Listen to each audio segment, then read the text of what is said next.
ओम अनित्रीन् नमस्कृत्य दुक्तिः परिभाव्य च वैयाकरणसिद्धान्तकौमुदीं विरच्यते। सर्वेभ्यः श्रोतृभ्यः नमः। अस्माभिः गतपाठे यद्यत् पठितं तद् एकवारं स्मरामः। वयं वैयाकरणसिद्धान्तकौमुदी इत्याख्यस्य ग्रन्थस्य तत्र हलन्तपुल्लिङ्गप्रकरणे भवामः। प्रकरणस्य अस्य अस्माकं क्रमे तत्र षोडशः पाठः गतपाठः प्रवृत्तः। अस्मिन् पाठे तत्र सर्वादौ वयं नङीसम्बुद्ध्योः इति सूत्रस्थं विचारं कृतवन्तः। अत्रापि तत्र ङीग्रहणं कुतः, तस्य अपेक्षा अस्ति वा न वा, तस्य किं प्रयोजनं, तत्र मूले एव दृष्टं यत् छन्दसि उदाहरणं भवति ङौ तु किं परमे व्योमन् इति। तत्र ङी परतः नकारस्य लोपः न स्यात् यथा तदर्थं ङीग्रहणं कर्तव्यं। तत्र उक्तं सुपांसुरुपूर्वसवर्णाच्छेयाडाड्याया जालः इत्यनेन ङेर्लुक् भवति। निषेधसामर्थ्यात् प्रत्ययलक्षणमपि तत्र भवति। अतः न लोपः प्राप्तः भवति, तस्य निवृत्त्यर्थं तत्र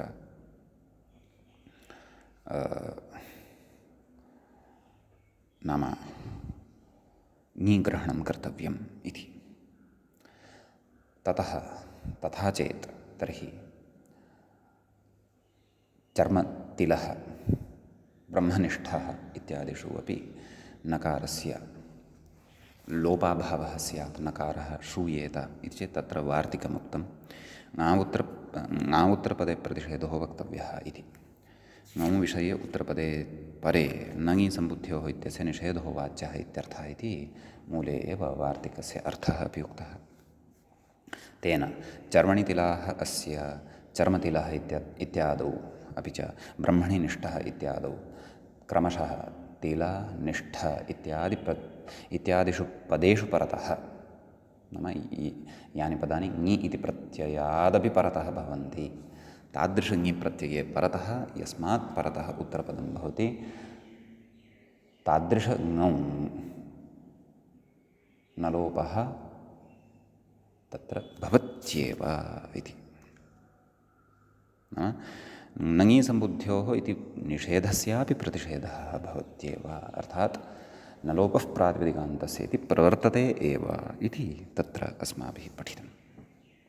ततः राजानौ राजानः राजानं राजानम् इत्यादीनि रूपाणि तत्र साधितानि।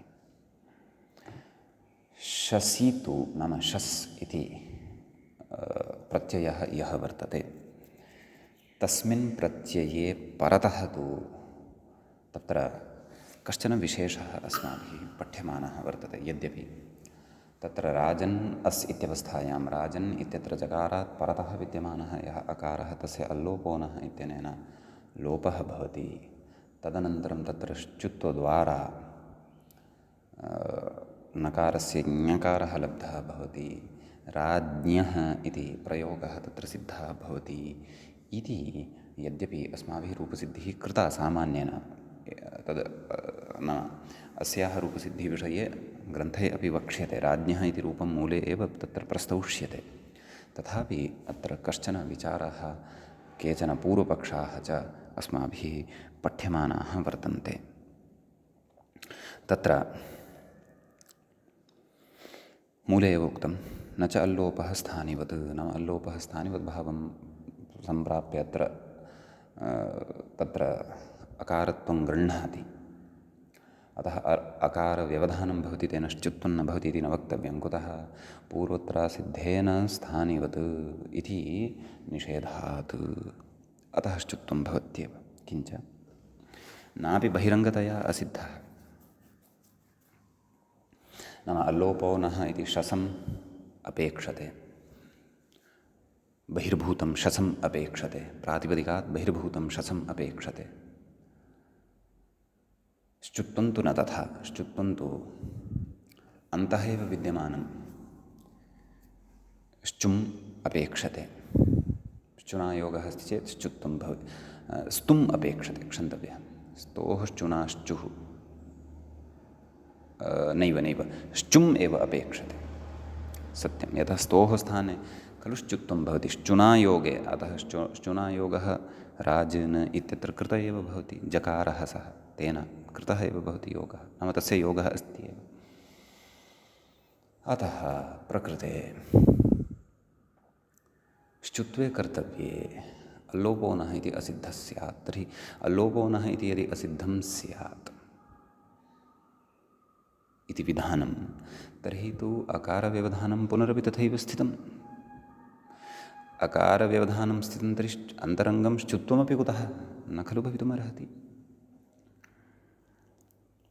तस्य नाम अस्य पूर्वपक्षस्य समाधानाय तत्र अस्माभिः विशेषः आरब्धः वर्तते।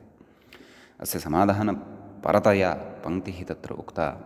यथोद्देशपक्षे षाष्ठीं परिभाषां प्रति श्चुत्वस्य असिद्धतया अन्तरङ्गाभावे परिभाषायाः अप्रवृत्तेः इति अस्याः पङ्क्तेः अवगमनाय अस्माभिः कश्चन विशेषः तत्र आरब्धः वर्तते। तदर्थं यथोद्देशं संज्ञापरिभाषं कार्यकालं संज्ञापरिभाषम् इति परिभाषाद्वयं यद् व्याकरणशास्त्रे भाष्यादिषु प्राधान्येन चर्च्यते, तत्र अपि प्रथमा या परिभाषा वर्तते यथोद्देशं संज्ञापरिभाषं, तस्याः परिभाषायाः विषये अस्माभिः अत्र पठ्यमानं वर्तते। समीचीनम्। यतः तस्याः परिभाषायाः ज्ञानानन्तरमेव अत्र या समस्या उत्पन्ना वर्तते, यः पूर्वपक्षः अत्र अथवा यः आक्षेपः अत्र समुत्पन्नः वर्तते, तस्य निरासः भविष्यति, अर्थात् तस्य निवृत्तिर्भविष्यति इति। सम्यक्। तस्मिन्नेव क्रमे अस्माभिः गतपाठस्य अन्ते व्याख्यायाम् इत्थं पठितम्।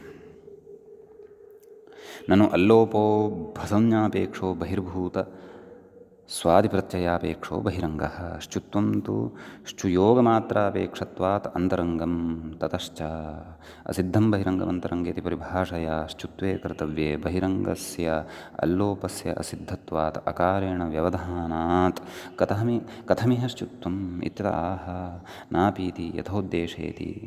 यथोद्देशं संज्ञापरिभाषम् इत्येकः पक्षः। उद्देशाः उत्पत्तिप्रदेशाः ताम् अनतिक्रम्य यथोद्देशम्। इमाः पङ्क्तयः गतपाठस्य अन्ते अवलोकिताः। अत्र च यथोद्देशम् इत्यस्य विग्रहः अपि उक्तः। अव्ययीभावसमासमुखेन विग्रहः ज्ञातः। उद्देशाः उत्पत्तिप्रदेशाः ताम् अनतिक्रम्य यथाशक्तिम् अनतिक्रम्य यथाशक्ति तद्वत् उद्देशान् अनतिक्रम्य अथवा उद्देशम् अनतिक्रम्य यथोद्देशम् इति भवति। बहुवचनान्ततयापि विग्रहो भवितुमर्हति, एकवचनान्ततयापि विग्रहो भवितुमर्हति। समीचीनम्। इतः अग्रे अस्माभिः पठनीयं वर्तते। एतावान् भागः अथवा एतावान् विशेषः अस्माभिः गते पाठे तत्र पठितः। समीचीनम्। अयञ्च षोडशः पाठः अस्य प्रकरणस्य प्रवृत्तः। इदानीं हलन्तपुल्लिङ्गप्रकरणस्यास्य अस्माकं क्रमे तत्र सप्तदशः पाठः अग्रे आरभ्यते अथवा अधुना आरभ्यते। तत्र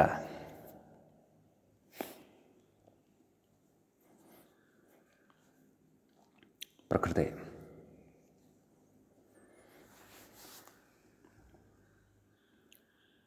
उक्तम् अग्रे यत्र प्रदेशे परिभाषयोः उत्पत्तिः नैव परिभाषया उत्पत्तिः परिभाषयोत्पत्तिः नैव परिभाषयोरुत्पत्तिः तथा नास्ति। संज्ञा परिभाषयोरुत्पत्तिः अहमेव सम्यक् न पठन् अस्मि। अस्तु, पुनः पठामि। यत्र प्रदेशे नाम यस्मिन् स्थाने अष्टाध्याय्यां क्वापि वृद्धिरादेचित्यतः आरभ्य एतावत् पर्यन्तं यत्र प्रदेशे संज्ञापरिभाषयोः उत्पत्तिः नो यत्र तयोः उत्पत्तिः भवति तत्रैव ते स्थिते प्रतिविधिव्याप्रियेते इत्यर्थः। नाम यत्र तयोः परिभाषयोः नाम संज्ञा काचित् वर्तते, नाम संज्ञासूत्रं किमपि वर्तते, अथवा परिभाषा काचित् वर्तते, अथवा परिभाषासूत्रं किमपि वर्तते, अथवा केनचन सूत्रेण ज्ञापिता काचित् परिभाषा वर्तते। कथयति तत्रैव ते स्थिते, नाम तस्मिन् स्थाने एव यस्मिन् स्थाने तयोः उत्पत्तिः जाता वर्तते तत्रैव स्थिते प्रतिविधिः व्याप्रियेते। प्रतिविधि विधिं प्रति प्रतिविधि व्याप्रियेते नाम व्याप्ताः भवन्ति अथवा कार्यान्विताः भवन्ति अथवा भवतः के संज्ञापरिभाषे। अत्र एकत्वेन सर्वमपि ग्राह्यं, संज्ञा च परिभाषा च संज्ञापरिभाषे। बहुवचनत्वेनापि विगृहीतुं शक्यते। संज्ञा च परिभाषा च संज्ञापरिभाषम्। एकवचनत्वेनापि तत्र समाहारद्वन्द्वः वक्तुं शक्यः। संज्ञा च परिभाषा च संज्ञापरिभाषम्। इतरेतरयोगद्वन्द्वत्वेनापि वक्तुं शक्यते। संज्ञा च परिभाषा च संज्ञापरिभाषे तयोः संज्ञापरिभाषयोः। संज्ञाश्च परिभाषाश्च संज्ञापरिभाषाः तासां संज्ञापरिभाषाणाम्। एवं सर्वथापि सर्वप्रकारेणापि विग्रहः सम्भवति। विस्तरस्तु द्वन्द्वे ज्ञास्यते, द्वन्द्वसमाससमये ज्ञास्यते। अस्तु, कथयति इति स्थिते प्रतिविधिः व्याप्रियेते इत्यर्थः। नाम प्रतिविधि, विधि नाम विधानं किमपि, तत्र विधानं तु सूत्रैः खलु क्रियते, तत्र व्याप्रियेते तयोः तत्र कार्यान्वयनं भवति अथवा उपस्थितिः भवति इति भावः। कथयति असिद्धं बहिरङ्गमन्तरङ्गे इति परिभाषा इयम्। एवं खलु षष्ठाध्याये मूले पश्यन्तु, मूले उक्तं खलु यथोद्देशपक्षे षाष्ठीं परिभाषां प्रति। तर्हि षाष्ठी एषा परिभाषा वर्तते का? असिद्धं बहिरङ्गमन्तरङ्गे। भवन्तः चिन्तयेयुः कथं ज्ञायते? अस्माभिः तु कौमुद्यां तु एषा परिभाषा प्रकरणान्ते पठिता। तत्र तु इदं नोक्तं यत् षष्ठाध्याये एषा परिभाषा उत्पद्यते अथवा तत्र अस्याः उत्पत्तिः भवति इत्येतत् नोक्तम्। अस्तु, अधुना ज्ञायमानः अस्ति अयं विषयः अस्माभिः श्रूयतां। कथयति असिद्धं बहिरङ्गमन्तरङ्गे इति परिभाषा इयं षष्ठाध्याये वाह ऊठ् इति सूत्रे ज्ञापिता। तत्र उत्पन्ना एषा परिभाषा। सूत्रकारेण एव वस्तुतः इमानि वचनानि ज्ञापितानि भवन्ति स्वकीयेन व्यवहारेण। वाह ऊठ् इत्यत्र ऊठग्रहणम् असिद्धं बहिरङ्गमन्तरङ्गे इति परिभाषायाः ज्ञापकं भवति। कथं भवति तत्तु ज्ञातव्यम्। अग्रे अनुपदम् एव ज्ञास्यते अग्रिमेषु प्रकरणेषु। कथयति षष्ठाध्याये वाह ऊठ् इति सूत्रे ज्ञापिता इति तत्रैव भाष्ये स्पष्टं। नाम वाह ऊठ् इत्यत्र भाष्ये एव इदमुच्यते। तर्हि अस्याः परिभाषायाः उत्पत्तिस्थानं किं? वाह ऊठ् इति सूत्रस्य स्थानं यत्र वर्तते तत्र, तस्य स्थानं क्व? षष्ठाध्याये। अतः षष्ठे भवा एषा परिभाषा षाष्ठी वर्तते। षाष्ठी अर्थात् षष्ठे भवा। षष्ठः कः? अध्यायः कस्य? पाणिन्यष्टकस्य, पाणिन्यष्टाध्याय्याः। सम्यक्। तर्हि ततः किम् आयातं? कथयति ततश्च इयं षाष्ठी परिभाषा त्रैपादिकश्च्युत्वे कर्तव्ये अन्तरङ्गेऽपि न प्रवर्तते। एवं खलु? किं नाम एषा षष्ठाध्याये एषा परिभाषा वर्तते, अतः कृत्वा एषा षाष्ठी परिभाषा या वर्तते सा त्रैपादिकश्च्युत्वे कर्तव्ये अन्तरङ्गे अपि। त्रैपादिकं यत् च्युत्वं वर्तते तद् अन्तरङ्गं भवति इति अस्माभिः पूर्वं श्रुतं किल। त्रैपादिकश्च्युत्वे कर्तव्ये अन्तरङ्गे अपि न प्रवर्तते। नाम तस्याः तत्र प्रवृत्तिः न भवति। कुतः? तां प्रति श्च्युत्वस्य अन्तरङ्गस्य असिद्धतया एवं खलु पूर्वत्र सिद्धं सपादसप्ताध्यायीं प्रति त्रिपाद्याः असिद्धत्वं। तर्हि एषा असिद्धं बहिरङ्गमन्तरङ्गे इति षाष्ठी अस्ति चेत् एषा अपि सपादसप्ताध्यायी सम्बद्धा एव वर्तते, अथवा सपादसप्ताध्यायी एव वर्तते। कथयति तां प्रतिश्चुत्वस्य अन्तरङ्गस्य असिद्धतया तद्दृष्ट्या, नाम असिद्धं बहिरङ्गमन्तरङ्गे इत्यस्य दृष्ट्या श्चुत्वस्य एव अभावेन, नाम श्चुत्वमेव न भवति, अभावेन तद्विषये श्चुत्वमेव नास्ति, तर्हि तस्य विषयोऽपि तस्याः दृशि नास्ति, दृशि नाम दृष्टौ नास्ति, तस्याः परिभाषायाः प्रवृत्त्यसम्भवात्, नाम तस्याः परिभाषायाः प्रवृत्तिरेव न भवति। भोः, अतः कथं वा तत्र अत्र अल्लोपोनः इति असिद्धः भवति इति वक्तुमेव न शक्यते। एषा युक्तिः वर्तते। कथयति तथा च श्चुत्वे कर्तव्ये बहिरङ्गस्य अल्लोपस्य असिद्धत्वाभावात्, बहिरङ्गस्य अल्लोपस्य असिद्धत्व अभावात्, नाम तस्य असिद्धत्वम् अस्ति इति वक्तुं न शक्यते। केन? असिद्धं बहिरङ्गमन्तरङ्गे इत्यनेन।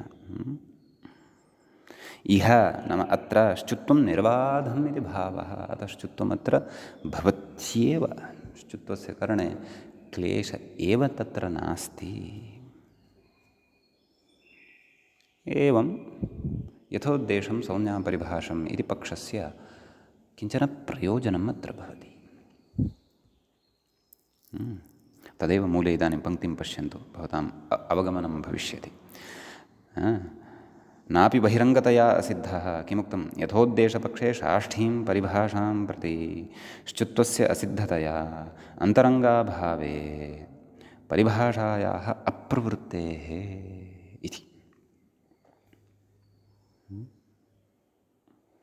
इति मूलस्य पङ्क्तेः समन्वयनाय यावान् भागः व्याख्यायाः अपेक्षितः आसीत् सः सम्पन्नः। किञ्च एषः विषयः सरलतया अस्माभिः अवगन्तुमपि शक्यते, यतोहि अस्याः पङ्क्तेः अवगमनाय यथोद्देशं संज्ञापरिभाषम् इति एकं वचनम् अतिरिच्य अन्यत् किमपि अस्याः पङ्क्तेः अवगमनाय अपेक्षितं भवति, तत्सर्वम् अस्माभिः पठितचरं पूर्वं पठितं वर्तते इति भावः। अग्रे कथयति कार्यकालं संज्ञापरिभाषम् इत्यप्यस्ति पक्षान्तरम्, एवमपि कश्चन पक्षः तत्र वर्तते। कोऽर्थः? अर्थः उच्यते प्रतिविधिप्रदेशं, यः विधिः यत्र उक्तः यस्मिन् प्रदेशे उक्तः प्राप्य, तत्र प्राप्नुवन्ति एव, त्रिपादी भवतु सपादसप्ताध्यायी भवतु यत्किमपि वा भवतु, प्रतिविधिप्रदेशं प्राप्य संज्ञापरिभाषे व्याप्रियेते इत्यर्थः। नाम संज्ञासूत्रं, संज्ञाविषयकं कार्यम् अथवा संज्ञासूत्रम् अथवा परिभाषासूत्रं किमपि वर्तते, प्रतिविधिप्रदेशं नाम प्रतिविधिः यः कोऽपि विधिः उच्यमानः विधीयमानः स्यात् सर्वत्रापि गत्वा प्राप्नुवन्ति। तत्र त्रिपादीं न पश्यन्ति, सपादसप्ताध्यायीं न पश्यन्ति, नेशनल् पर्मिट् भवति। वस्तुतः इण्टर्नेशनल् पर्मिट् इति वक्तव्यं, यतः सपादसप्ताध्यायी एकः देशः, त्रिपादी अपरः देशः, अतः अपरस्मिन् देशे गन्तव्यं यदि इण्टर्नेशनल् पर्मिट् अपेक्षितमिति आङ्ग्लभाषया उच्यते खलु। व्याप्रियते इत्यर्थः, नाम तयोः प्रवृत्तिः भवति इत्यर्थः, व्यापृता भवति इत्यर्थः, व्यापृतता भवति इत्यर्थः। कथयति अस्मिन् पक्षे तर्हि किं नाम कार्यकालं संज्ञापरिभाषमिति पक्षः यदि अस्ति तर्हि तेन किं? तदेव तत्र समस्यां कथयति। अस्मिन् पक्षे यद्यपि श्चुत्वम् अन्तरङ्गं पुरस्कृत्य असिद्धं बहिरङ्गमन्तरङ्गेति परिभाषा अत्र प्रवृत्तिमर्हति, तस्याः प्रवृत्तिः अत्र भविष्यति, परन्तु प्रवृत्तिः यदि भविष्यति तर्हि पुनः अल्लोपो नः इति असिद्धं भविष्यति, पुनः श्चुत्वं न भविष्यति। यद्यपि अतएव यद्यपि इति कृत्वा आरब्धवान् अस्ति, कथयति तथापि लक्ष्यानुरोधात् कार्यकालपक्षः नेहाश्रीयते इत्यलम्। लक्ष्यानुरोधः नाम लक्ष्यसिद्धिः यदि यथोद्देशपक्षमादाय एव जायमाना अस्ति तर्हि यथोद्देशपक्षः स्वीकर्तव्यः। कार्यकालपक्षमादाय लक्ष्यसिद्धिः यदि न जायमाना वर्तते तर्हि सः पक्षः त्यज्यते, न स्वीक्रियते। बहवः विधयः तादृशाः वर्तन्ते लक्ष्यानुसारिणः। वस्तुतः व्याकरणमेव लक्ष्यानुसारी। आम्, क्वचित् यथोद्देशं संज्ञापरिभाषम् इत्यनेन लक्ष्याणि न सिद्ध्यन्ति। तत्र कार्यकालं संज्ञापरिभाषम् अपेक्षितं। तत्र अस्यापि उपयोगिता वर्तते। युगपद्वयोः एकस्मिन् स्थाने तु प्रवृत्तिः न भवति। यथा अन्तादिवच्च इत्यत्र अस्माभिः पठितम्। एकत्र एव तत्र पूर्वान्तवद्भावः वा परादिवद्भावः वा इति उभयमपि युगपद् न प्रवर्तते। युगपन्न प्रवर्तते। एकस्मिन् समये एक एव भवति। तत्रापि उभयोः कतरः पक्षः प्रवर्तेत इति चेत् लक्ष्यानुरोधः एव तत्र आश्रयणीयः भवति इति विशिष्टः कश्चन विचारः प्रकृते मूले उक्तः। एतद्व्याजेन यथोद्देशपक्षं संज्ञापरिभाषं कार्यकालं संज्ञापरिभाषम् इति अनयोः द्वयोः परिभाषयोः विषये अपि श्रुतम् अभूत्। अग्रिमेषु प्रकरणेषु नितान्तम् अपेक्षा तत्तत् सन्दर्भे तत्तत् प्रकरणे स्यादेव। अतः श्रवणेन कश्चन संस्कारः अपि च मूलस्य पङ्क्तेः अपि स्फुटीकरणं तु अत्र जातम् एव। समीचीनम्। एतावद् उक्त्वा नाम श्चुत्वसिद्धिं कृत्वा इदानीम् अग्रे उच्यते जयोर्ज्ञ इति मूले पश्यन्तु। जयोर्ज्ञः जयोर्ज्ञः ज्ञः कथयति व्याख्याता। ज य योगे तादृशध्वनेः लोकवेदसिद्धत्वादिति भावः। ज य इत्यनयोः द्वयोः वर्णयोः योगेन कश्चन ध्वनिविशेषः नाम ज्ञः इति अयं ध्वनिविशेषः लोके श्रूयते। लेखनमपि तस्य विशेषेण वर्तते एव।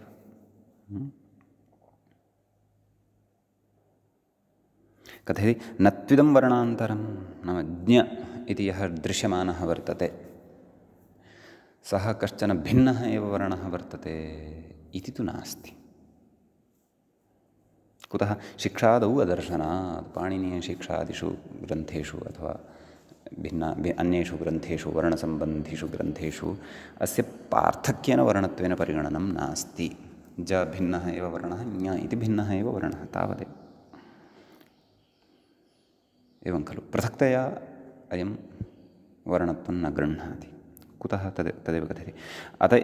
अतः एतज्ज्ञानम् इति श्चुत्वसिद्धिः इत्याहुः।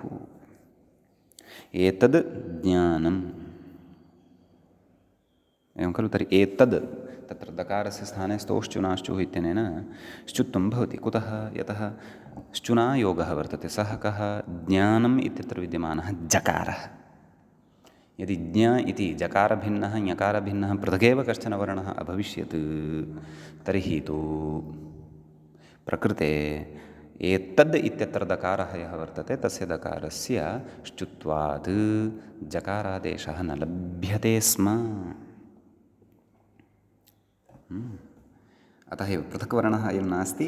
अत्र जकारञकारयोः सङ्घातरूपः लोके विशेषेण उच्यते, व्यवह्रियते च लिख्यते च। अत्र वर्णद्वयमेव वर्तते, पृथक्तया वर्णद्वयमत्र नास्ति। तत्रापि प्रथमः वर्णः जकारः एव, द्वितीयः ञकारः, अतः ज्ञ इति सिद्ध्यति। इति वर्णः तत्र दृश्यते इति भावः। राज इञ अस् द्वितीया बहुवचने अत्र सैव खलु स्थितिः जाता वर्तते। राज्ञस् सस्य ऋत्वविसर्गे सति राज्ञः इति प्रयोगः प्रथमा बहुवचने तत्र श्रूयते। समीचीनम्।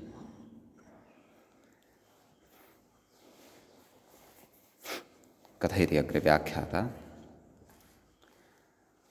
राज्ञेति अर्थात् तृतीया विभक्तेः एकवचनस्य रूपम् अग्रे उच्यमानं वर्तते। कथयति शसादावचि भत्वात् अल्लोपे नाम शसादिः एव अस्ति एषः अपि कः टा यः तृतीया विभक्तेः एकवचने भवति। राजन् टा कथयति शसादावचि भत्वात् अल्लोपे नाम भत्वात् अत्र राजन् इत्यत्र जकारोत्तरवर्तिनः अकारस्य लोपः क्रियते। राजन् आ एवं खलु नकारस्य श्चुत्वेन ञकारः इति भावः एवं किल। अतः यथा राज्ञः इत्यत्र तद्वदत्रापि राज्ञ आराज्ञा इति रूपम् अत्र सिद्धं भवति। एवं किल। ततः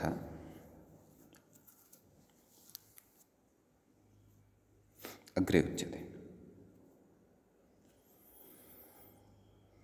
ननु राजन्भ्याम् इति स्थिते। एवं खलु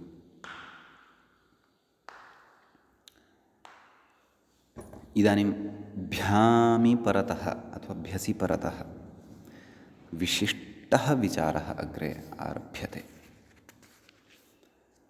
काचित् राजभ्याम् इत्यस्य रूपसिद्धेः पूर्वं काचित् दीर्घा यात्रा कर्तव्या अस्ति। राजभ्याम् इति व्याजेन रूपसिद्धिव्याजेन शास्त्रस्य महती काचित् व्यवस्था अस्माभिः अवगन्तव्या वर्तते। अतः दत्तचित्ताः एकाग्रमनस्कास्तु वयं स्मः एव। यथा सर्वत्र भवामः तथा अत्रापि भवेम एव। यतोहि अग्रे बहुविधं शास्त्रीयं राजभ्याम् इति रूपसाधनात् पूर्वम् अस्माभिः ज्ञातव्यं वर्तते। अस्तु कथयति ननु राजन्भ्याम् इति स्थिते स्वादिषु इति पदत्वात् स्वादिष्व सर्वनामस्थाने एवं खलु तेन पदत्वं भवत्येव। यतोहि भसंज्ञायाः निमित्तानि अत्र न सन्ति। अतः पदसंज्ञायाः बाधोऽपि अत्र राजन् इत्यस्य प्रातिपदिकस्य भवितुं नार्हति। कथयति इति पदत्वात् कृते न लोपे नाम नकारस्य लोपः भवति। का स्थितिः जायते राजभ्यां वस्तुतः राजभ्याम् इत्येव प्रयोगः अपेक्षितः तृतीया द्विवचने चतुर्थी द्विवचने चापि पञ्चमी द्विवचने चापि। तथापि कथयति कृते न लोपे सुपि च इति दीर्घः प्राप्नोति। एवं किल यथा रामभ्यां रामाभ्यां तद्वत् राजभ्यां राजाभ्याम् इति स्यात्। परन्तु राजाभ्याम् इति तु प्रयोगः नापेक्षितः। राजभ्याम् इत्येव प्रयोगः अपेक्षितः। सुपि च इत्यस्य तु प्रवृत्तिः अत्र नापेक्षिता। भिसि परतः अपि एषा एव स्थितिः अस्ति। कथयति तथा राजन् भिस् इति स्थिते न लोपे नाम नकारस्य लोपः भवति। केन न लोपः प्रातिपदिकान्तस्य कुतः पदत्वम् अस्ति राजन् इत्यस्य अतः। कथयति अतो भिस् ऐस् इति ऐस् प्राप्नोति वा न वा। भिसः स्थाने ऐस् प्राप्नोति यथा रामैः इत्यत्र ऐस् यदि जातः तर्हि अपेक्षितं यद्रूपम् अस्ति राजभिः तन्न लप्स्यते। राजैः इति अनिष्टं रूपं लप्स्यते। सम्यक्। पुनश्च एतादृशी एव समस्या अन्यत्रापि अस्ति। पश्यन्तु किं कथयति तथा राजन्भ्यस् इति स्थिते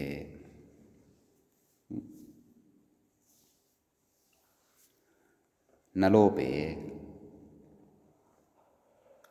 नाम नकारस्य लोपः क्रियते। कथयति बहुवचने झल्येत् इति एत्वं प्राप्नोति। बहुवचने झल्येत् इत्यनेन एत्वस्य तत्र सम्प्राप्तिर्भवति इति भावः। यथा रामेभ्यः इति भवति तद्वत् राजेभ्यः इति स्यात्, परन्तु राजेभ्यः इति प्रयोगस्तु नापेक्षितः, राजभ्यः इति प्रयोगः अपेक्षितः। राजभ्यां राजभिः राजभ्यः इत्येवमेव प्रयोगाः अत्र अपेक्षिताः भवन्ति। एवं खलु। सप्तमी बहुवचनेपि अयं क्लेशः अस्ति, यतः हलादिविभक्तिः परतः अस्ति। तत्रापि न लोपः क्रियते खलु। बहुवचने झल्येत् ततश्च षत्वं रामेषु इतिवत् राजेषु इति स्यात्, परन्तु तथा प्रयोगः भवति वा? न खलु। राजसु इति प्रयोगः खलु भवति। एवं खलु। अतः तत्र इमाः समस्याः वर्तन्ते। तर्हि नलोपानन्तरम् इमाः याः अनपेक्षिताः समस्याः अथवा अनपेक्षिताः विधयः ये वर्तन्ते, ते प्राप्यमाणाः वर्तन्ते, एतेषां कथं वा निवारणं स्यात् तन्निवारणम् अग्रे वक्ष्यते। परन्तु ततः पूर्वं किञ्चिदितोपि उच्यमानं वर्तते। किं कथयति अग्रे? न च कथयति नलोपस्य असिद्धत्वात् इह दीर्घः ऐस् एत्वञ्चनेति वाच्यम्।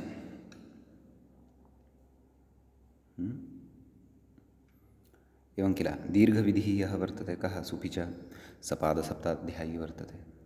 ऐसविधिः यः वर्तते कः? अतोभिस् ऐस् क्व अस्ति? सपादसप्ताध्यायी अस्ति। एत्वं बहुवचने झल्येत् इति विधिः क्व अस्ति? सपादसप्ताध्यायी अस्ति। तदेव कथयति न च नलोपस्य असिद्धत्वात् इह दीर्घः ऐस् एत्वञ्चनेति वाच्यम्। भोः एते सर्वेपि विधयः तु सपादसप्ताध्यायी द्वारा खलु क्रियन्ते विधीयन्ते। दीर्घत्वं वा भवतु, ऐस्त्वं वा भवतु, एत्वं वा भवतु, सपादसप्ताध्याय्याः दृष्टौ त्रिपादी असिद्धा। एवं किल। अतः त्रिपादिका नलोपः प्रातिपदिकान्तस्य। त्रिपाद्या विहितः नलोपः एव सपादसप्ताध्याय्यां विद्यमानानां तत्र सुपि च अतोभिस् ऐस् बहुवचने झल्येत् इत्यादीनां दृष्टौ असिद्धः खलु न लोपः। एतेषां दृष्टौ तु नकारस्य लोपः एव न जातः वर्तते। अतः एतेषां दृष्टौ नकारः मध्ये अस्ति एव। राजभ्याम् इत्यवस्थायाम् एते तत्र नकारं पश्यन्त्येव। राजभिस् इत्यत्र नकारः अस्ति एव अतोभिस् ऐस् इत्यस्य दृष्टौ। राजभ्यस् इत्यत्र मध्ये नकारः अस्ति एव बहुवचने झल्येत् इत्यस्य दृष्टौ। अतः नकारव्यवधानात् कथं वा एते विधयः प्रवर्तन्ते? अतः कथं भवता अत्र शङ्क्यते इति न वाच्यम्। नाम एवं यदि भवता उच्यमानं वर्तते तर्हि सम्यगेव उच्यते, परन्तु तथा न वक्तव्यं। किं भोः, सम्यगेव उच्यते इति कथयति, तथापि तथा न वक्तव्यमिति कथम् इति चेत् शृणोतु, अग्रे शृणोतु। किं न लोपविषये पूर्वत्रासिद्धम् इत्यस्य प्रवृत्तौ, नाम एतत् सर्वं भवता यदुच्यमानं वर्तते, नाम दीर्घादीनां दृष्टौ न लोपः असिद्धः भवति इति यद् भवता उच्यमानं वर्तते, किं विधानं पुरस्कृत्य उच्यमानं वर्तते? पूर्वत्रासिद्धम् इति खलु। पूर्वत्रासिद्धम् इति विधानं पुरस्कृत्य खलु भवता उच्यमानं वर्तते। तर्हि कथयति न लोपविषये पूर्वत्रासिद्धम् इत्यस्य प्रवृत्तौ, नाम अस्य प्रवृत्तिः यदि स्यात् तर्हि राजाश्वः दण्ड्यश्च इत्यादावपि न लोपस्य असिद्धत्वात् सवर्णदीर्घयणाद्यनापत्तेः अत्र वदामि। पङ्क्तिं पुनः द्रक्ष्यामि, आदौ मां द्रक्ष्यामः, आदौ श्रूयताम्। किं कथयन्नस्ति, भवान् पूर्वत्रासिद्धम् इति शास्त्रम् आदाय अथवा इति सूत्रम् आदाय अथवा इति तदेव असिद्धत्वम् आदाय भवान् कथयन्नस्ति, सुपि च इति दीर्घादयः न लोपं न जानन्ति। तथा चेत् एकः प्रयोगः अस्ति, राजाश्वः अथवा राजाश्रयः। राजाश्वः इत्यत्र किम् अस्ति, पूर्वपदम् उत्तरपदं च इति चेत् भवान् तदा विग्रहं खलु द्रक्ष्यति। कथं विग्रहः अस्ति, राज्ञः अश्वः राजाश्वः। अस्तु सम्यक्, परन्तु अलौकिकविग्रहः कः इति चेत् राजन् ङस् अश्वसु, एवं खलु। तदनन्तरं किं करोति भवान्, न लोपः प्रातिपदिकान्तस्य तेन नकारलोपं करोति। अस्तु, नकारलोपानन्तरं भवता किं कृतं, सवर्णदीर्घः खलु कृतः, एवं खलु। राज नाम नकारलोपानन्तरं राज इत्यत्र जकारात् परतः यः अकारः वर्तते, अश्व इत्यस्य च यः अकारः वर्तते, अनयोः द्वयोः भवता सवर्णदीर्घः खलु कृतः। राजाश्वः इति प्रयोगः खलु साधितः। कथं साधितः, यथा भवान् सुपि च नाम राजभ्याम् इत्यादौ न लोपः असिद्धः वर्तते, सुपि च इति न प्रवर्तते, अतः राजभ्याम् इति सिद्ध्यति। राजभ्याम् इति लोपस्य साधनाय यथा, क्षन्तव्य, राजभ्याम् इत्यस्य प्रयोगस्य साधनाय यथा भवान् न लोपम् असिद्धं कुर्वन्नस्ति, अर्थात् नकारस्य लोपः असिद्धः, कोऽर्थः, नकारः तत्र अस्ति इत्येव भवान् यथा कथयन्नस्ति, तद्वद् अत्रापि कथयतु अधुना। क्व, राजाश्वः इत्यत्र अत्रापि नकारस्य व्यवधानम् अस्ति एव किल। यतोहि दीर्घविधिः, अकस्सवर्णे दीर्घः इति यः दीर्घविधिः वर्तते, सः दीर्घविधिः सपादसप्ताध्याय्याम् अस्ति एव किल, वा न वा। सः दीर्घविधिः सपादसप्ताध्याय्याम् अस्त्येव इति कृत्वा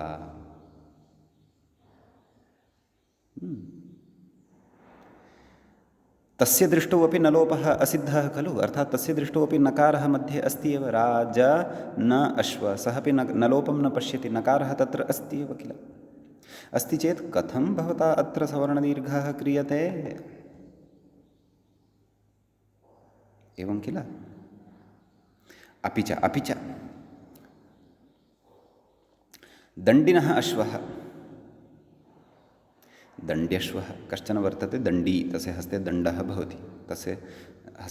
भवति, तस्य अयम् अश्वः वर्तते, एवं किल। अत्र लौकिकविग्रहः कथं, दण्डिनः अश्वः, अलौकिकविग्रहः कथं, दण्डिन् ङस् अश्वसु। केन समासः, षष्ठी इत्यनेन समासः, षष्ठी तत्पुरुषसमासः। तदनन्तरं किं, प्रातिपदिकसंज्ञा, तदनन्तरं किं, सुब्लुक्, सुब्लुकः अनन्तरं का स्थितिः लब्धः, दण्डिन अश्व, तदनन्तरं किं, नकारलोपः, दण्डि अश्व, तदनन्तरं किं, यण, दण्ड्यश्व, दधि अत्र दध्यत्रितिवत्, दण्डि अश्व दण्ड्यश्व। किं भोः, अत्र किं भवतः न लोपः सिद्धो वा, राजभ्याम् इत्यत्र तु न लोपः सिद्धः इति कथयति, प्रकृते न लोपः असिद्धः इति कथयति, नाम नकारेण व्यवधानम् अस्ति इति कथयति, अतः सुपि च इति न प्रवर्तते। तर्हि प्रकृते किं न लोपः सिद्धो वा असिद्धो वा, चिन्तयतु। अत्रापि इको यणचीति वर्तते, यणविधायकं यत् शास्त्रं वर्तते तत्तु सपादसप्ताध्यायी अस्ति। तर्हि अस्य दृष्टौ अपि न लोपः प्रातिपदिकान्तस्य इत्यनेन नकारस्य लोपः यः कृतः सः असिद्धः एव खलु, न जातः एव खलु। अतः अत्रापि इको यणचि इत्यस्य दृष्टौ नकारलोपस्य असिद्धत्वात्, नकारेण व्यवधानात् कथं वा भवता यण क्रियते, दण्डि अश्व इत्येव वद। राज अश्व इत्येव वद, यतः नकारव्यवधानमस्ति तत्र सवर्णदीर्घस्य दृष्टौ यणः च दृष्टौ। एवं किल कथयति राजाश्वः दण्ड्यश्वश्च दण्ड्यश्वश्च इत्यादावपि नलोपस्य असिद्धत्वात् सवर्णदीर्घयणाद्यनापत्तेः। न च वाच्यं, किन्न वाच्यं, न च तत् पङ्क्तिः यतः आरब्धा आसीत् तत्र पश्यन्तु, न च नलोपस्य असिद्धत्वात् इह दीर्घः ऐस् एत्वं च न वाच्यम्। नलोपविषये पूर्वत्रासिद्धमित्यस्य प्रवृत्तौ राजाश्वः दण्ड्यश्वः इत्यादावपि नलोपस्य असिद्धत्वात् सवर्णदीर्घयणादेः अनापत्तेः, नाम तेषां न आपत्तिः अनापत्तिः, आपत्तिः नाम प्राप्तिः, न प्राप्तिः अप्राप्तिः नाम प्राप्तिरेव न भवति। एवं खलु। तर्हि एतावता श्रुत्वा भवद्भिः किम् अनुभूतम्? अर्थात् क्वचित् नाम केचन प्रयोगाः तादृशाः सन्ति राजभ्यां राजभिः इत्येतादृशाः, यत्र अयं नलोपः सिद्धः अपेक्षितः, नाम नकारस्य लोपः तत्र जातः इत्येव। सत्यं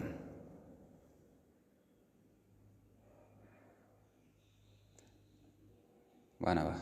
नैव, नकारलोपः असिद्धः अपेक्षितः, नाम नकारस्य लोपः एतेषां दृष्टौ न जातः वर्तते, अत एव नकारव्यवधानात् सुपि चैत्यस्य प्रवृत्तिः न भवति, राजभ्याम् इत्येव भवति, दीर्घो न भवति।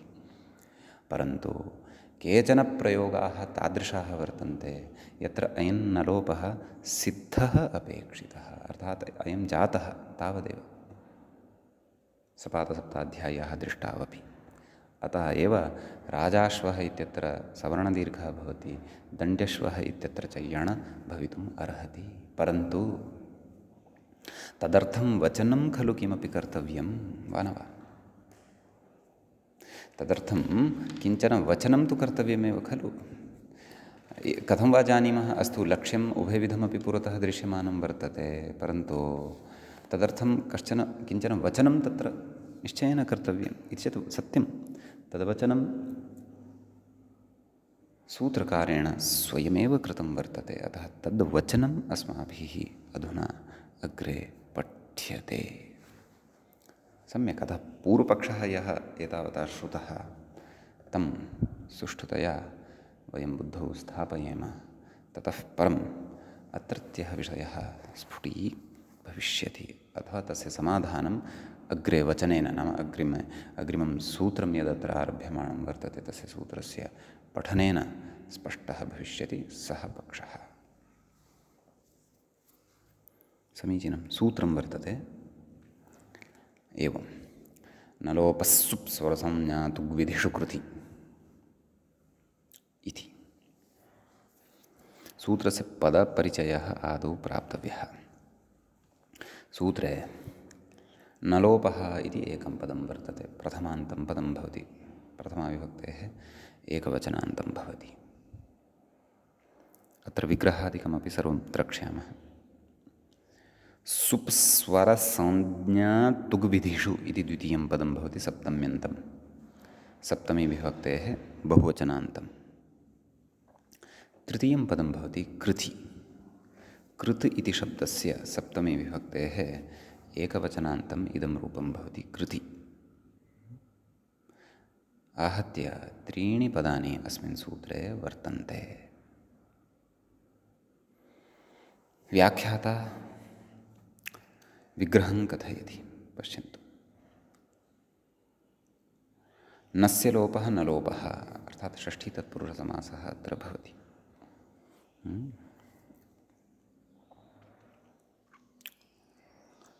ततः द्वितीयस्य पदस्यापि विग्रहं जानीमः।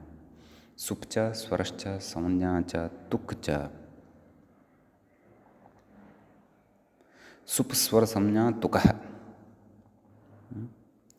तेषां विधयः सुप् स्वर संज्ञा तुग्विधिषु। एवं खलु। इतरेतरयोगगर्भद्वन्द्व नैव इतरेतरयोगद्वन्द्वगर्भ षष्ठी तत्पुरुषः वर्तते अस्मिन् समासे। व्याख्याता कथयति विधिशब्दः भावसाधनः, भावे कि प्रत्ययः अत्र भवति, एवं खलु। भावः नाम क्रिया मात्रं तावदेव। कथयति विधानं विधिः नाम विधिर्नाम विधानं। कथयति सुप्च स्वरश्च संज्ञा च तुक् च तेषां विधयः, तदेव नाम इतरेतरयोगद्वन्द्वगर्भबहु गर्भ षष्ठी तत्पुरुषसमासः अत्र वर्तते। सम्यक्। कथयति इति सम्बन्धसामान्यषष्ठ्या समासः, अर्थात् सुप्स्वरसंज्ञा तुगविधि सुप्स्वरसंज्ञा तुकां विधयः, सुप्स्वरसंज्ञा तुग्विधयः। एवं सुप्स्वरसंज्ञा तुकः ये वर्तन्ते तेषां प्रकृतिसम्बन्धः विवक्षितः वर्तते विधिना। कथयति सम्बन्धसामान्यषष्ठ्या समासः, सम्बन्धसामान्यषष्ठ्या प्रकृते समासो भवति इति भावः।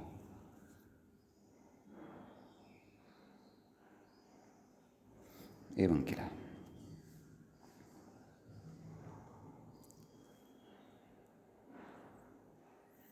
अग्रे कथयति कृति इति तु तुकैव सम्बध्यते, नाम कस्य अन्वयः कस्य सम्बन्धः क्व वर्तते इति कथयन्नस्ति। तत्र कृति इति पदमायातं वर्तते सूत्रे यत् तस्य तुका एव सम्बन्धः वर्तते। कुतः? अन्यत्र असम्भवात्, अन्यत्र सम्भवो नास्ति। कथं नास्ति? तद् अनुपदमग्रे एव ज्ञास्यते। अतः कृति इति पदः इति पदं समस्तपदे तुक् यः वर्तते तत्र अन्वेति इति भावः। तदाह सुब्धातु इत्यादिना सूत्रार्थः अस्माभिः द्रष्टव्यः वर्तते। प्रकृते पूर्वत्रासिद्धम् इत्यस्मात्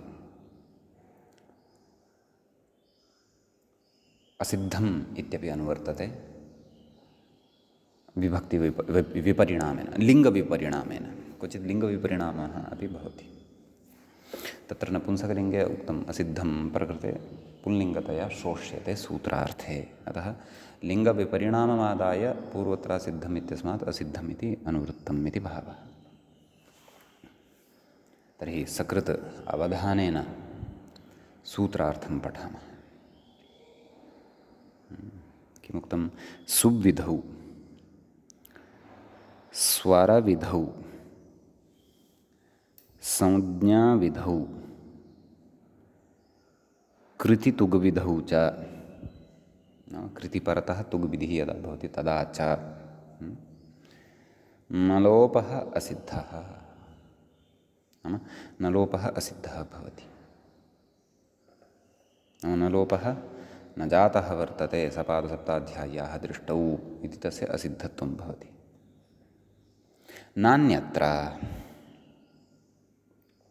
नान्यत्र राजाश्वः इत्यादौ एतान् विधीन् विहाय कति विधयः पठिताः पश्यन्तु।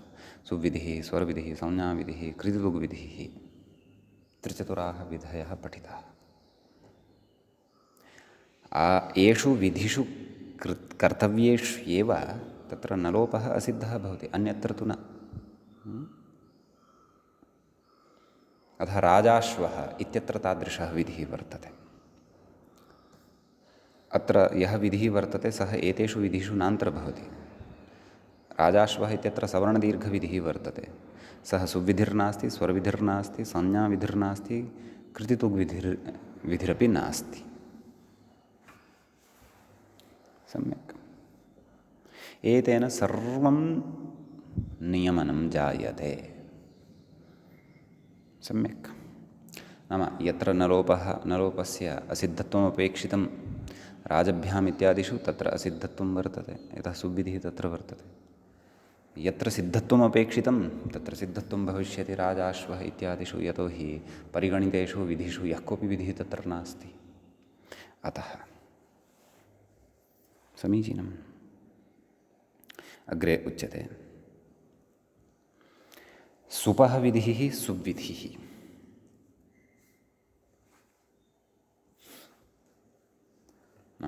सुविधिः नाम सर्वत्र सम्बन्धः भवति खलु, न लोपः सुप्सर्वसंज्ञाविधिषु, नाम अत्र द्वन्द्वस्य अन्ते विधिशब्दः श्रूयते, अतः तस्य सर्वत्र सम्बन्धः तद्विषये बोधयन्नस्ति। नाम सुविधिः कः इति कथयति। सुपो विधिः सुविधिः सम्बन्धसामान्यं विवक्षितम्। कथयति सुवाश्रये विधाविधि यावत्। नाम सुपम् आश्रित्य अथवा सुप् आश्रयः भवति यस्य विधेः, सः विधिः सुविधिः अत्र ग्राह्यः। यथा राजन्भ्याम् इत्यत्र भ्यामम् आश्रित्य सुपि च इत्यस्य प्राप्तिः शङ्क्यते खलु, अतः सुविधिः तत्र वर्तते, सुवाश्रयविधिः तत्र वर्तते इति भावः। एवं खलु। अग्रे कथयति स्वरस्य विधिः।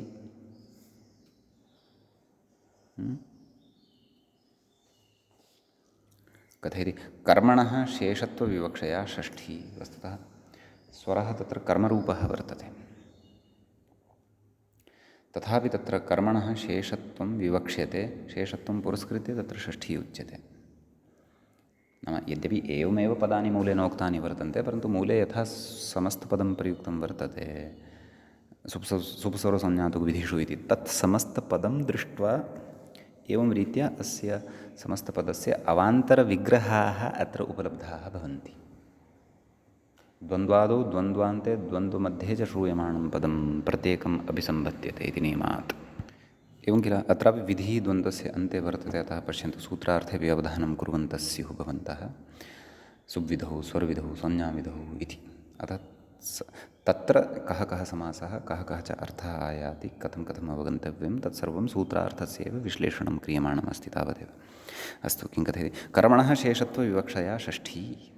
नाम स्वरस्य विधिः स्वरविधिः, तर्हि तत्र स्वरः कर्मभूतः भवति वस्तुतः, तथापि शेषत्वविवक्षया तत्र षष्ठी भवति इति तत्र कर्तृकर्मणोः कृति इत्यत्र पठिष्यते। इतोपि स्फुटीभविष्यति अयं विषयः कारकाधिकारे अथवा विभक्त्यर्थप्रकरणे।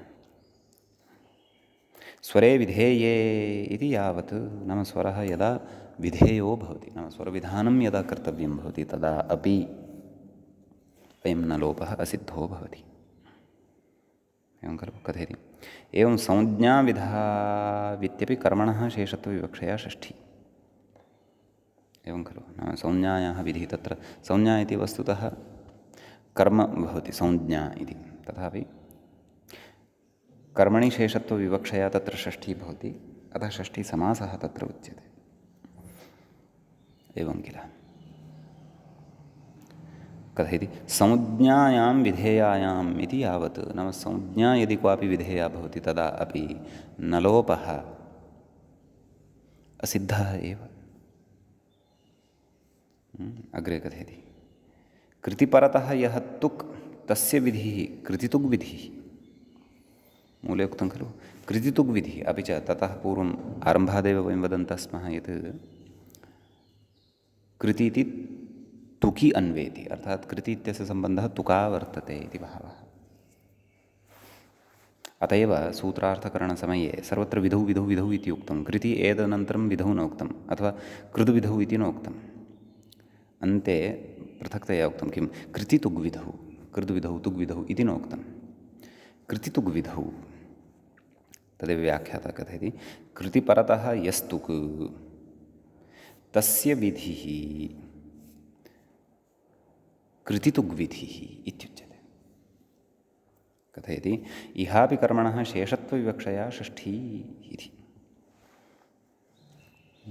कृतितुकः विधिः कृतितुग्विधिः, अत्रापि कृतितुक् इति कर्मरूपः भवति, तस्य नाम कर्मणः शेषत्वेन विवक्षा क्रियते, अतः षष्ठीविभक्तिः, षष्ठीविभक्त्यन्ततया अत्र विग्रहः ज्ञेयः।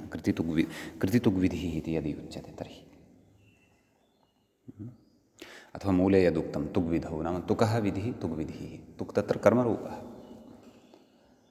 कर्मत्वञ्च तस्य कथं कथं भवति अथवा उक्तानाम् एतावता कथं कर्मत्वम् अस्ति तत्सर्वं कारकाधिकारे विस्तरेण स्फुटीभविष्यति कर्तुरीप्सिततमं कर्म इत्यादि पठनसन्दर्भे सम्यक् अग्रे कथयति कृतिपरे यस्तुक् तस्मिन् विधेये इति यावत् इति नाम कृतिपरतः यः तुक् भवति सः तुक् यदा विधेयो भवति नाम कर्तव्यः भवति तदा अपि नलोपः असिद्धः एव भवति सम्यक् एतेषां सर्वेषामपि क्रमशः उदाहरणानि व्याख्यात्रामूले वक्ष्यन्ते तानि उदाहरणानि अस्माभिः द्रक्ष्यन्ते सद्यः तु राजभ्याम् इत्यत्र सुविधिः वर्तते तत्र नलोपः असिद्धः एव भवति नाम नलोपः न जातः भवति नलोपः तत्र भवत्येव इति अस्माभिः मूले तु तावदेव प्रतिपादयिष्यते परन्तु अत्र प्रतिविधि किं किम् उदाहरणं भवति इति व्याख्यात्रा वक्ष्यते अग्रे नूनं वक्ष्यते अर्थात् इदं सूत्रं पूर्णतया अत्रैव अस्माभिः स्पष्टीकरिष्यते एवं किल अग्रे कथयति पूर्वत्रासिद्धम् इत्येव सिद्धे नाम पूर्वत्रासिद्धम् इति यत् सूत्रं वर्तते तेन एव सिद्धे अन्यनिवृत्तिफलकनियमार्थम् एतद् इत्याह नान्यत्र इति नाम नान्यत्र इति कुतः उक्तम् इति परिसङ्ख्याविधिः अपि अत्र कथयिष्यते मीमांसाशास्त्रस्य अचिरेण अग्रे आगमिष्यति सद्यः यद् कथयन्नस्ति तदेव अवगच्छामः किं कथयति नाम पूर्वत्रासिद्धम् इत्येव सिद्धे नाम तेनैव खलु सिद्धिर्जायते किमर्थमिदं सूत्रमपेक्षितं कथयति अन्यनिवृत्तिफलकनियमार्थम् एतत् नाम एते ये विधयः अत्र परिगणिताः सुबादिविधयाः एतान् विधीन् परित्यज्य अन्यान् विधीन् यान् कानपि वयं पश्यामः तत्र नलोपस्य असिद्धत्वं न स्यात् तत्र नलोपः सिद्ध एव भवेत् ते के दीर्घयणादयः विधयः नियमार्थमिति नान्यत्र इति एवं खलु कथयति अन्यत्र इति एतद् उदाहृत्य दर्शयति नाम अन्यत्र नाम क्व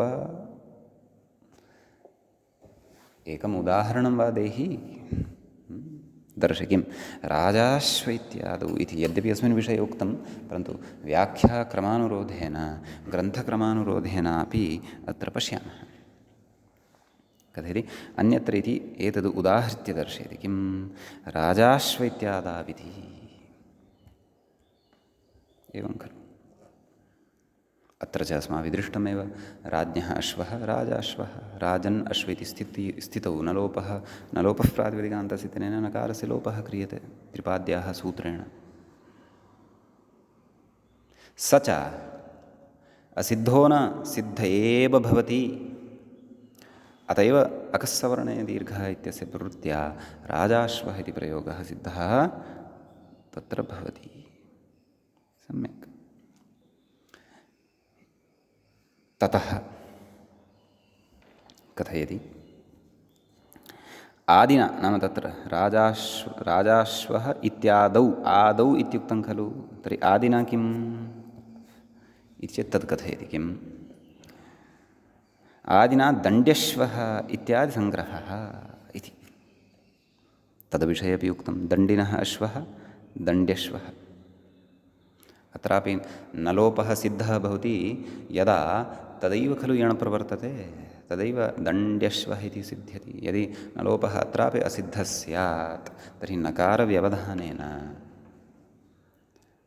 दण्डिन्नश्वः इति किमपि अनिष्टं रूपं भवति स्म इष्टञ्च न लभ्यते स्म इति भावः सम्यक् एतावान् विषयः एव अद्य अस्मिन् पाठे अस्माभिः चर्च्यते अग्रिमपाठे वयम् अग्रे द्रक्ष्यामः अद्यतनपाठः अत्रैव उपसंह्रियते। मुनित्रयं नमस्कृत्य उक्तिः परिभाव्य च वैयाकरणसिद्धान्तकौमुदीयं विरच्यते। एवञ्च हलन्तपुल्लिङ्गप्रकरणस्य अस्माकं क्रमे तत्र एषः सप्तदशः पाठः सम्पन्नतां गतः। नमः सर्वेभ्यः श्रोतृभ्यः।